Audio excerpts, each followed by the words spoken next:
Dubai പ്രഖ്യാപിച്ച school bus pooling സംവിധാനം പരീക്ഷണാടിസ്ഥാനത്തിൽ ആദ്യം അൽബർഷ മേഖലയിൽ നടപ്പാക്കും. വിവിധ സ്കൂളുകളിൽ പഠിക്കുന്ന വിദ്യാർത്ഥികളെ ഒന്നിച്ച് വാഹനത്തിൽ കൊണ്ടുപോകുന്ന സംവിധാനമാണ് school bus pooling.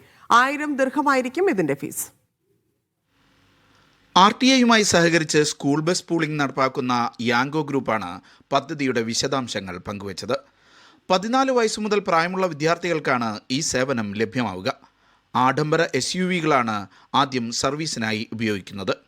അൽബർഷയിലെ bloom academy, Brighton college, GEMS founders college, GEMS Al Barsha national school, Dubai American academy, American school of Dubai എന്നിവിടങ്ങളിൽ പഠിക്കുന്ന വിദ്യാർത്ഥികൾക്കാണ് സേവനം ആദ്യഘട്ടത്തിൽ ലഭിക്കുക.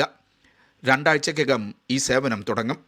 60 മിനിറ്റിൽ കൂടാത്ത സമയപരിധിക്കുള്ളിൽ വിദ്യാർത്ഥികളെ വീട്ടിൽ നിന്ന് സ്കൂളിലേക്കും തിരിച്ചും എത്തിക്കുന്നതായിരിക്കും പദ്ധതി. ഓരോ സ്കൂളിൻ്റെയും ഷെഡ്യൂളിനനുസരിച്ച് പിക്കപ്പ് ഡ്രോപ്പ് സമയങ്ങൾ ക്രമീകരിക്കും. സേവനം പ്രയോജനപ്പെടുത്താൻ ആഗ്രഹിക്കുന്ന രക്ഷിതാക്കൾക്ക് യാങ്കോ ഗ്രൂപ്പിൻ്റെയും അർബൻ എക്സ്പ്രസ് ട്രാൻസ്പോർട്ടിൻ്റെയും ആപ്പുകൾ വഴിയോ വെബ്സൈറ്റ് വഴിയോ രജിസ്റ്റർ ചെയ്യാവുന്നതാണ്. പൈലറ്റ് പദ്ധതി വിലയിരുത്തിയ ശേഷമായിരിക്കും കൂടുതൽ മേഖലയിലേക്ക് ഇത് വ്യാപിപ്പിക്കുക.